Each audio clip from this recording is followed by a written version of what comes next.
Good day po sa ating lahat mga kapatid. Ang maulan na araw po sa ating lahat. Dito po sa amin ngayon is makulimlim yung ulap. Ayan. Tapos kagabi malakas po yung ulan.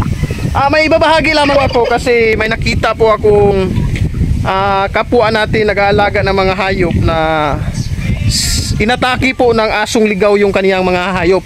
So ibabahagi ko po sa inyo na sa ganun ay makakuha po kayo ng kaunting idea na alam ko po na napakalaking perwisyo po talaga yung mga asong ligaw pag yan po yung sumalanta sa ating mga alaga. Dito po, samahan niyo po ako. Here we go, let's go.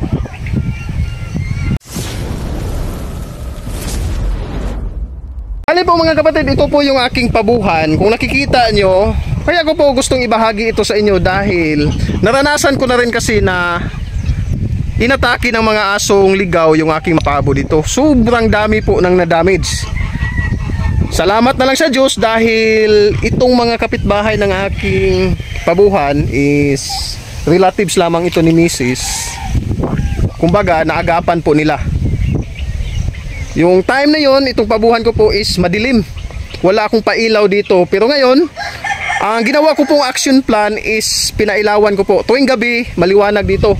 May solar light, tapos may kuryente talaga na ilaw dito. Ayan. Kasi yung mga solar light, hindi po sila masyadong napapakinabangan kung tag-ulan.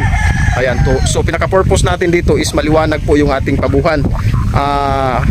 Action plan po yan para sa bulutong. Tapos sa pag-atake ng hayop, ayun nga, alam naman natin na kung saan po madilim yung area, ayan, dyan po madalas nangyayari yung kababalaghan o mga kasamaang nangyayari. So ngayon mga kapatid, ibabahagi ko lang sa inyo. Mula kasi noon, naglagay ako ng pailaw. Tapos pangalawang action plan na ginawa ko po is naglagay po ako ng cyclone wire. O anong tawag dito sa inyo? Ito. Ayan, so mura lang naman ito mga kapatid. Ang 7 meters nito is nasa mahigit sa 200 lang. Hindi po siya umabot ng 300. So yan po yung aking action plan talaga na nakita ko po na epektibo. So kayo po, nasa sa inyo na po kung ano po yung gagawin. Pwede naman kawayan, kaya lang, ayun nga, madali lang nabubulok. So ipapakita ko na lamang po sa inyo. Pinakaunang bakod ko po sa aking pabuhan is ito pong net. Ito yung kulay green. Ayan. And then, ayun nga, sinalakay ako ng mga asong ligaw. Maraming na damage. Ang problema lang mga kapatid, kung kagaya nito ang inyong mga materialis, itong broad-breasted. So hindi naman lingid sa ating kalaman na kung magsisimula pa lang tayo, tapos ito yung ating bibilhing materialis, may kamahalan talaga. Kasi nga, biruin nyo, yung 1 month old nito is pumapalo o naglalaro yung presyo niya sa 2,000 to 3,000. Depende na lang sa breeder kung kakilala nyo o kaibigan. Ayan. Mostly talaga mga kapatid, pinakamababa na po yung 2,000 sa 1 month old. Mostly talaga 2 to 3,000. So biruin nyo, kapag madali yung pagpalagay natin 3 piraso niyan, so napakalaking kawalan na po. Kaya ayun, sa awa tulong ng Diyos, may nabibinta naman ako. Unti-unti ko pong nilagyan ng bakod.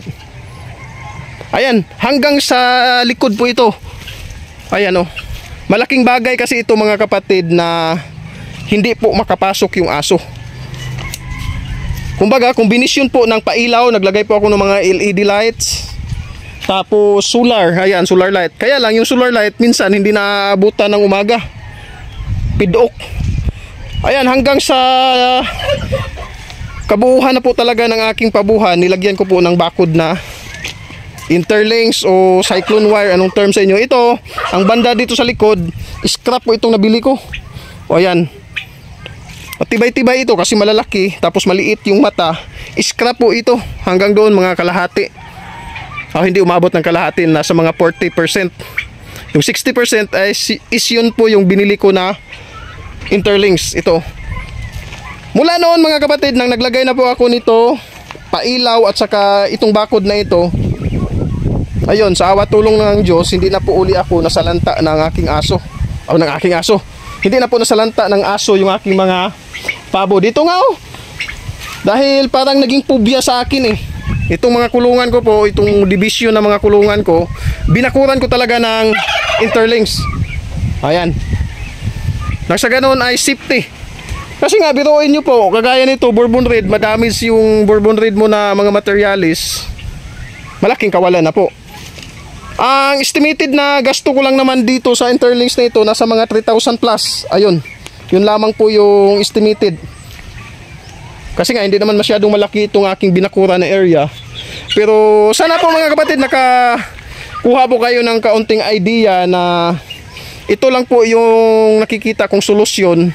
Ang kagandahan pa nito mga kapatid, hindi po masyadong lilipad yung ating mga alaga. Kasi nga, tagos yung kanilang paningin sa labas. Ayan. Isa po talaga yan sa nakikita ko pong kagandahan rin ito. Kasi yung kanilang paningin is tagos po sa labas. Hindi po nila maisip na lilipad sa itaas. Pero pag close talaga, pag makikita niya pwede silang dumapo, ayun, minsan nakakalabas po yung ating mga alaga.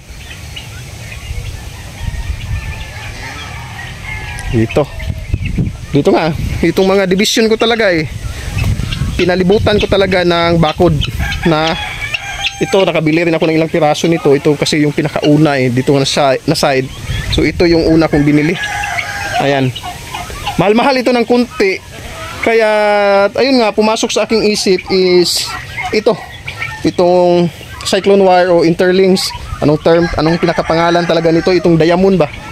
Ayan.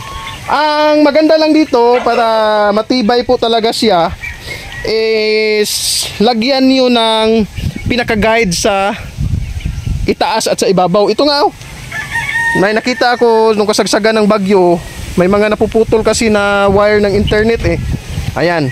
Marami yan, may makikita tayo nan sa gilid ng kalsada. Yan po yung inyong ilagay.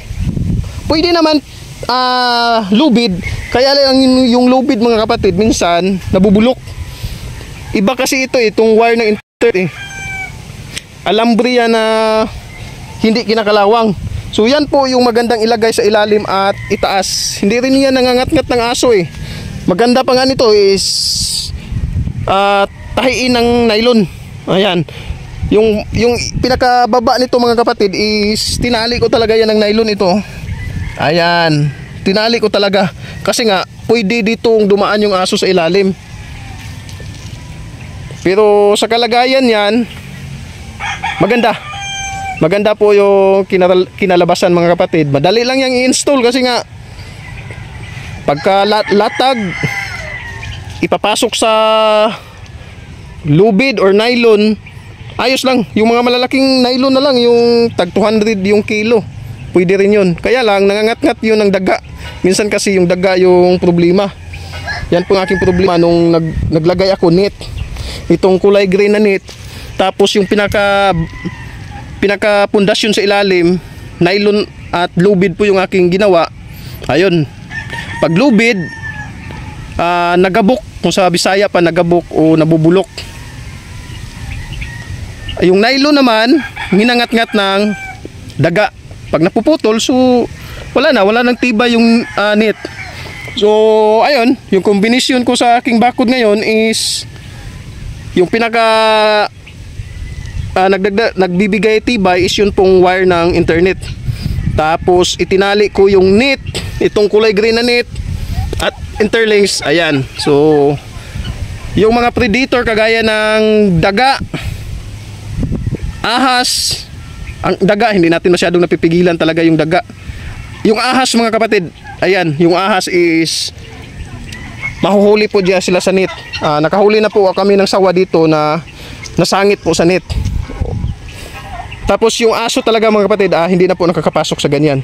Kasi nga yung paningin ng aso is papasok dito. Hindi na nila nanaisin pang tumalon. Kasi nga nakikita nila sa loob, tapos pagbabangga sila diyan sa interlinks, ayun. Ayun nga, inuulit ko po, mula nung naglagay na po ako ng ganyang bakod, hindi na po ako sinalanta uli ng mga ligaw na aso. Yun lamang po mga kapatid, yun lamang po yung gusto kong ibahagi. Sana po nakatulong ito mga kapatid. Kung tutuusin mga kapatid, mura lang po yung gasto niyan kumpara natin sa materialis na masisira ng aso. Pag yung broad breasted yung nasira mga kapatid, yung tawag dito, Yung presyuhan ngayon ng broad-breasted is mas mahal pa po yan. Yang ganyan kalaki na po, mas mahal pa po ang isang piraso niyan kumpara sa magagasto natin sa pambakod.